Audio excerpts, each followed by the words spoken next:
10 июн таҳти раёсати асосгузори сулҳу ваҳдати миллӣ пешвои миллат президенти ҷумҳурии Тоҷикистон раиси шӯрои миллии рушд муҳтарам Эмомалӣ Раҳмон ҷаласаи шӯрои миллии рушд баргузор гардид.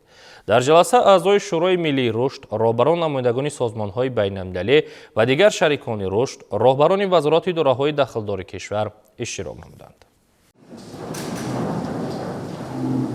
10 июн таҳти раёсати асосгузори сулҳу ваҳдати миллӣ пешвои миллат президенти ҷумҳурии Тоҷикистон раиси шӯрои миллии рушд муҳтарам Эмомалӣ Раҳмон ҷаласаи шӯрои миллии рушд баргузор гардид.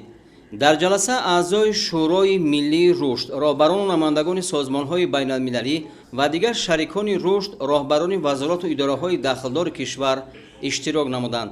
мақсади баргузории чорабинии натиҷагирӣ аз рафти татбиқи фосилавии стратегияи миллии рушди ҷумҳурии Тоҷикистон барои давраи то соли 2030 муайян кардани афзалиятҳои минбаъдаи рушд ва ҷалби таваҷҷӯҳи шарикони рушд, ҷиҳати зиёд намудани маблағҳо барои татбиқи ҳадафу афзалиятҳои стратегии кишвар мебошад. ҷаласаро бо сухани муқаддимавии президенти ҷумҳурии Тоҷикистон муҳтарам Эмомалӣ Раҳмон ифтитоҳ бахшиданд.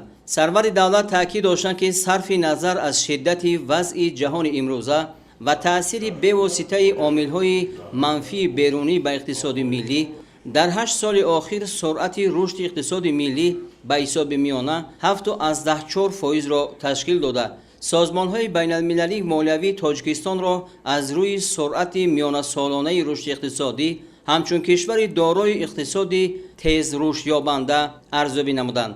президенти кишвар иброз доштанд ки ҳаҷми маҷмӯи маҳсулоти дохилӣ дар ин давра 2.6 баробар ва ба ҳар нафар аҳолӣ 2.3 баробар, даромадҳои пулии аҳолӣ 4.4 баробар, музди миёнаи меҳнат беш аз 2 баробар, андозаи нафақаи ниҳоӣ 1.9 баробар ва шумораи соҳибкорон 1.6 баробар афзоиш ёфта ба беҳтар гардидани сатҳи зиндагии мардум мусоидат намуд.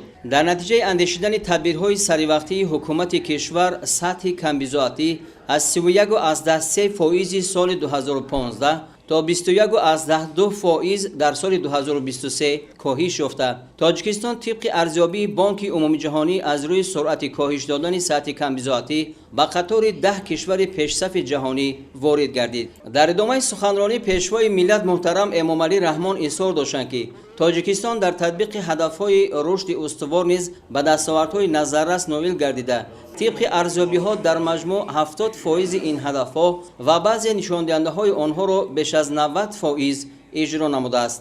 сипас дар ҷаласаи шӯрои миллии рушди назди президенти ҷумҳурии Тоҷикистон, вазири рушди иқтисод ва савдо, котиби масъули шӯро Завқизода Завқи Амин оид ба рафти татбиқи фосилавии стратегияи миллии рушди ҷумҳурии Тоҷикистон барои давраи то соли 2030 тибқи рӯнамо гузориш дод. инчунин дар ҷаласа президенти Бонки Исломии рушд доктор Муҳаммад Алҷассер, муовини дабири кулли созмони Милали Муттаҳид ва котиби иҷроияи Комиссияи иқтисодӣ ва иҷтимоӣ барои минтақаи Осиё ва Уқёнуси Ором Армида Салсия Алишахбана, директор оид ба масъалаҳои глобалии об дар Бонки ҷаҳонӣ Сароҷ Кумар, директори генералии Бонки Осиёии рушд барои минтақаи Осиёи марказӣ ва ғарбӣ Евгений Жуков баромад намуда, омодагии шарикони рушдро ҷиҳати дастгирии ҳадафу афзалиятҳо ва ташаббусҳои созандаи ҳукумати ҷумҳурии Тоҷикистон баён карданд. ҳамзамон маърузаи раиси шӯрои ҳамоҳангсозии шарикони рушд, роҳбари намояндагии гурӯҳи Бонки ҷаҳонӣ Озан Севимлӣ доир ба саҳми шарикони рушд ва ҳадафу афзалиятҳои миллӣ шунида шуд.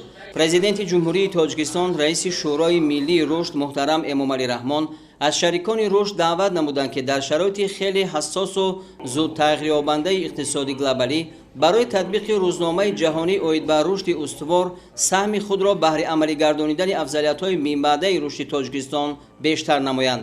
президенти кишвар муҳтарам Эмомалӣ Раҳмон ҷаласаро ҷамъбаст намуда, вобаста ба таҳияи лоиҳаи санадҳои дахлдор ҷиҳати таҷдиди назари стратегияи миллии рушд барои давраи то соли 2030 бо назардошти ҳадафҳои рушди устувор, низомномаи шӯрои миллии рушд, омода намудани шарҳи фосилавии татбиқи барномаи миёнамуҳлати рушди ҷумҳурии ҷумҳурии Тоҷикистон барои солҳои 2021-2025 гузоштани замина ба таҳияи барномаи миёнамуҳлати рушди ҷумҳурии Тоҷикистон барои солҳои 2026-2030 ба вазорату идораҳо ва масъулини мақомоти давлатӣ дастуру супоришҳо ва ба шарикони рушд ҷиҳати густариши ҳамкорӣ барои татбиқи ҳадафу афзалиятҳои стратегии кишвар тавсияҳои дахлдор доданд.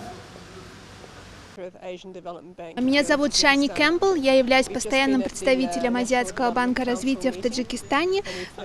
Только что мы участвовали в встрече Совета по национальному развитию под председательством президента, и мы обсудили много хороших планов на будущее. Основные моменты, которые были обсуждены, это то, что привело нас до этого момента, не приведет нас к будущему. То есть нужно что-то делать по-новому, нужно придумывать новые инициативы, новые планы по развитию частного сектора, по развитию зеленых финансов, по развитию зеленой экономики и обеспечить, чтобы никто не остался позади, то есть чтобы каждый житель Таджикистана получил пользу от экономического роста в стране. Как мы знаем, Таджикистан 93% горная страна, но основной ресурс, которым владеет Таджикистан, это вода. Вода нужна для того, чтобы ее пить, она важна для орошения полей, для сельского хозяйства и также для выработки гидроэлектроэнергии. И вода – это часть будущего развития страны для создания зеленых рабочих мест и зеленого развития страны.